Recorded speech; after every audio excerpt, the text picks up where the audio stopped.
vegans, vegetarianism. She said things like, every hamburger is served with a side order of misogyny, which is a really good line. You know they crafted that line. It's a pretty good joke. But, you know, she said, because she associated the oppression of women with the oppression of farm animals, which is like, it's a dangerous territory to wander into, that analogy.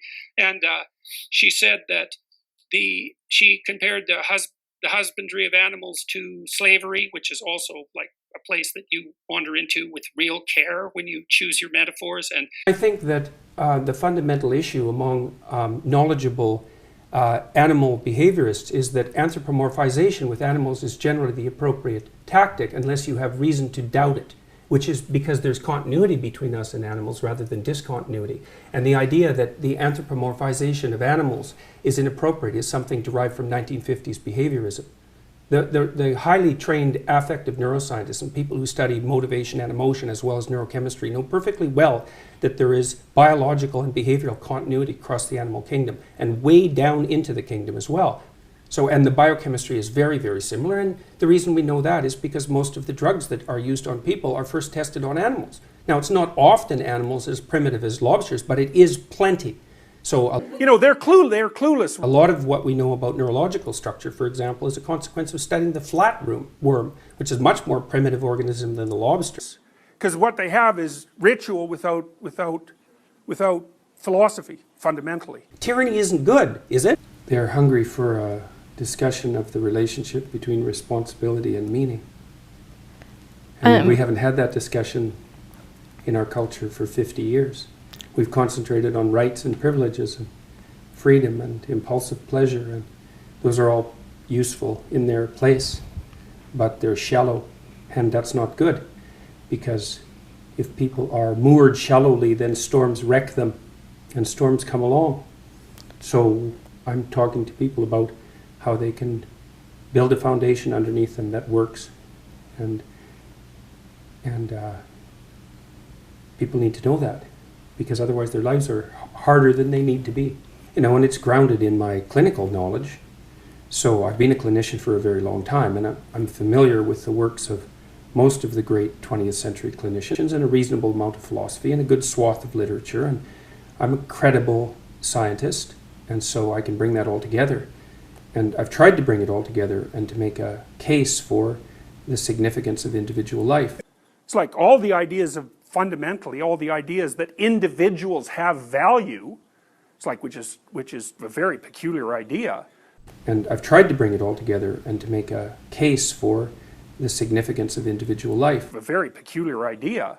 And the psychological necessity of courage and nobility and responsibility, these things that sound old-fashioned, but are old-fashioned in the best sense. They're old-fashioned because they've lasted forever and they're absolutely necessary. And people need a call to responsibility. She associated the oppression of women with the oppression of farm animals. Among knowledgeable animal behaviorists is that anthropomorphization with animals is generally the appropriate tactic unless you have reason to doubt it, because they need to mature, they need to want to be adults. Compatriots were randomly yelling, genocide. It's like, genocide, genocide. It's like, what? Yes, we think that's bad. We think that's bad. We've already established that. Continuity is the rule. Okay. No, and I don't think we do a very good job in our culture of making a case for why it's a good thing to be an adult. How many vegans do you know? It's only when a structure degenerates into tyranny that the fundamental relationships between people become dependent on power. She compared the husbandry of animals to slavery. Continuity is the rule. Okay, and I'm saying... And tyrannical hierarchies aren't my cup of tea, essentially slavery. Blame men for that. I'm not so sure that that's a social obligation, because many other people would have done it had it been a social obligation. He fundamentally cooperated, essentially slavery, pushed back against the absolute catastrophe of existence, a terrible death rate, the probability of chronic starvation, early death, disease, with all the death that was associated with that, and to look backwards in time and say, well, basically what happened was men took the upper hand and persecuted. That's your theory. Yep. Essentially slavery. That's a foolish theory. Equality of opportunity is something that anyone with any sense would support, going to redeem themselves in the next decade. And maybe that will be fine, but I doubt it. Let's see. They're doing all sorts of things that aren't acceptable. But then you watch them and you think, and this is a Nietzschean observation, what makes you think that the morality that you consider moral hasn't been conditioned to the absolute last degree by 2,000 years or 3,000 years of, in the West at least, Judeo-Christian tradition? So you might see this as some surface manifestation that's irrelevant, but that isn't how most people view it. It's a much deeper problem than that. The doctrines that I'm opposed to, I find absolutely unpalatable and ungrateful, among other things, are the beneficiary of a tyrannical. Tyranny isn't good, is it? I mean, that's the definition of tyranny. Something that isn't good, and yet it's produced all these things that you're grateful for. Like, doesn't that contradiction bother you? Where did what was good come from?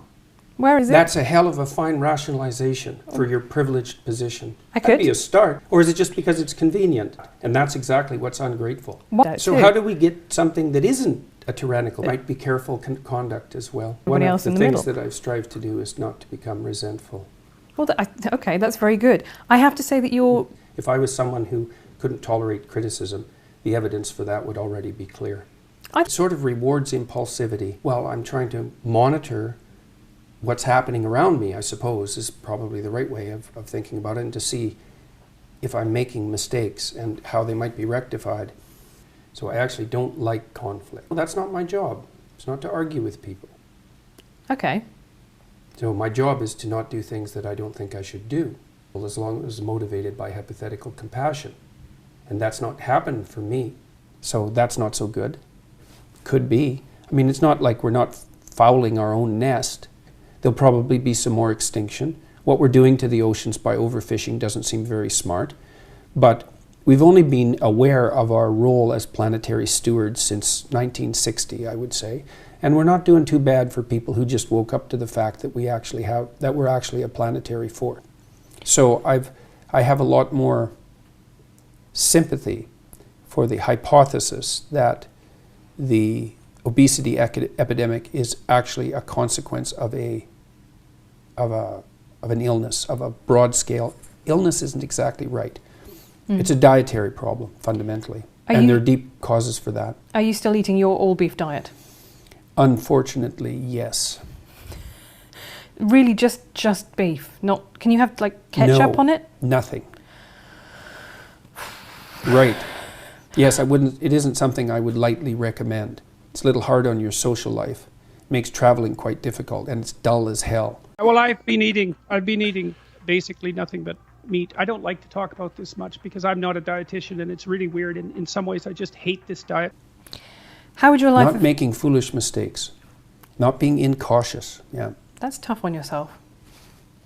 Life's tough, man. Right. It would have been better for me if I would have been a better musician. And finally, how would you like to be remembered?